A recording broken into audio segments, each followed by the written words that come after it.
आप देख रहे हैं सत्यहिंदी.com। सत्यहिंदी.com से लाखों लोग रोज जुड़ते हैं, हमारी खबरें देखते हैं, हमारे वीडियो देखते हैं और ये हमें भी अच्छा लगता है। लेकिन आपका ये जुड़ाव और गहरा हो सकता है। इसके लिए इस वीडियो के डिस्क्रिप्शन पर दिए हुए लिंक को आप क्लिक कीजिए। और अब बात करते हैं कि किस तरह भारत की इज्जत दांव पर लगी हुई है। बिल्कुल सही कह रहा हूं, खाड़ी देशों में, मुस्लिम देशों में भारत की इज्जत दांव पर लगी हुई है। भारत का एक ऐसे देश के रूप में भारत की छवि उभर रही है जहां मुसलमानों को निशाने पर लिया जा रहा है, जहां इस्लामोफोबिया है, जहां का मीडिया, जहां का समाज, जहां की राजनीति और जहां की सरकार मुसलमानों को निशाने पर लेती है, उन्हें परेशान करती है, उनके साथ भेदभाव करती है। ये इमेज भारत की बन रही है और भारत की इमेज बन रही है खाड़ी के देशों में, और सिर्फ खाड़ी के देशों में ही नहीं, सभी इस्लामिक देशों में। ऑर्गेनाइजेशन ऑफ इस्लामिक कोऑपरेशन ने भारत को कड़े शब्दों में चेतावनी दी है और चेतावनी देकर उसने भारत से कहा है कि वो अपने यहां होने वाले इस्लामोफोबिया पर नियंत्रण करे। इस संगठन ने कल, इसके पीआर सेक्शन ने ट्वीट किया और ट्वीट कर इस बात पर गुस्सा जताया कि कोरोना वायरस संक्रमण रोकने के नाम पर भारत में मुसलमानों को निशाने पर लिया जा रहा है, उनके साथ भेदभाव किया जा रहा है और उनकी प्रोफाइलिंग हो रही है।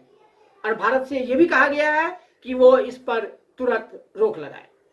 ये जो ऑर्गेनाइजेशन ऑफ इस्लामिक कोऑपरेशन है, OIC, इसमें 57 देश हैं और इन 57 देशों के साथ भारत का दो तरफा व्यापार जो है वो 200 अरब डॉलर का है। जी, 200 अरब डॉलर।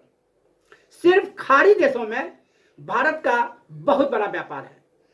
इसका अंदाजा आप इस बात से लगाइए कि खाड़ी के देशों में जो भारतीय बसे हुए हैं, नौकरी करते हैं, पैसा कमाते हैं और अपने रोजगार और व्यापार से पैसा कमाकर जो पैसा वो भारत भेजते हैं वो साल में लगभग 6 अरब डॉलर है। जी, 6 अरब डॉलर। 6 अरब डॉलर आपको इन देशों से सिर्फ इसलिए मिलता है कि आपके लोग वहां जीवन यापन कर रहे हैं, नौकरी कर रहे हैं। और इसके अलावा तेल के रूप में और दूसरे रूप में जो व्यापार है वो तो एक अलग फैक्टर है। यह सिर्फ खाड़ी देशों की बात कह रहा हूं। अगर इसमें आप सभी इस्लामिक देशों को जोड़ देंगे, जिसमें मलेशिया, इंडोनेशिया, टर्की और सेंट्रल एशिया के तमाम देश, यूरोप के कई देश, ये सब अगर आप जोड़ देंगे तो वो मैसिव एक्सप्लोजन होगा अगर वो सारे देश भारत के खिलाफ हो जाए। और भारत के खिलाफ वो इसलिए हो रहे हैं कि उनका मानना है कि भारत में मुसलमानों को निशाने पर लिया गया है। एक और घटना इसमें जुड़ रही है, वो है UAE, संयुक्त अरब अमीरात की शहजादी हैदर कसीमी ने एक ट्वीट किया और उन्होंने ये कहा कि इस तरह की बातें कहने वालों के खिलाफ कार्रवाई की जानी चाहिए। और एक और आदमी ने, बड़े आदमी ने ट्वीट किया और ट्वीट कर प्रधानमंत्री नरेंद्र मोदी से पूछा कि मुसलमानों के बारे में जो इस तरह की बातें की जा रही हैं, ऐसे लोगों के खिलाफ आप क्या कार्रवाई कर रहे हैं। और जिस व्यक्ति ने जो बात की, आपत्तिजनक बात की, उसके दो पहलू हैं। एक तो यह है कि तबलीगी जमात के दिल्ली में कार्यक्रम होने और उसके बाद उनके कुछ लोगों के संक्रमित पाए जाने के बाद भारतीय मीडिया के एक हिस्से ने इस पर एक बहुत बड़ा तूफान खड़ा किया और पूरे मुस्लिम समुदाय को कटघरे में खड़ा किया और ऐसा चित्रण किया मानो मुसलमान ही कोरोना वायरस के लिए जिम्मेदार हैं। तबलीगी जमात के ऊपर जिम्मेदारी फिर भी आप दे सकते हैं, लेकिन उसके आधार पर पूरे समुदाय को आप जिम्मेदार कैसे ठहरा सकते हैं। दूसरी घटना यह हुई है कि बीजेपी के एक सांसद हैं तेजस्वी सूर्या। तेजस्वी सूर्या ने ट्वीट किया और ट्वीट कर उन्होंने अरब महिलाओं के यौन जीवन के बारे में घनघोर आपत्तिजनक बात कही। अभी जो पूरा मिडिल ईस्ट में भारत के खिलाफ गुस्सा है और जो OIC के 57 देश भारत के खिलाफ खड़े दिख रहे हैं, वो उनके ट्वीट के कारण है। और तबलीगी जमात के नाम पर जो मुसलमानों को निशाना बनाया गया है, इसके नाम पर है। इसके पहले ये यहाँ मैं कहना चाहूंगा कि ये देश पारंपरिक रूप से भारत के दोस्त रहे हैं। Iran, Iraq, UAE, Saudi Arabia, पूरा गल्फ कंट्रीज, और दूसरी तरफ इंडोनेशिया, मलेशिया, एक समय तक टर्की भी, पूरा जो ओआईसी है, उस ओआईसी में भारत की अच्छी साख थी। वो देश भारत के मित्र हुआ करते थे। भारत के साथ व्यापारिक संबंध ही नहीं थे, सांस्कृतिक संबंध थे, कूटनैतिक संबंध थे, और वो कूटनैतिक संबंध इतने गहरे थे कि वो देश अंतरराष्ट्रीय मंचों पर पाकिस्तान का साथ नहीं देते थे, भारत का साथ देते थे। वो मुस्लिम बहु देश है, उनमें से कई इस्लामिक राष्ट्र हैं, लेकिन कश्मीर के मुद्दे पर जब संयुक्त राष्ट्र में कोई प्रस्ताव आता था तो उस प्रस्ताव पर वो भारत के पक्ष में खड़े होते थे और पाकिस्तानी प्रस्ताव के खिलाफ वोट देते थे। वो जो देशों का समूह है आज भारत के खिलाफ है, भारत को चेतावनी दे रहा है, भारत को आंखें दिखा रहा है और भारत को नसीहत भी दे रहा है।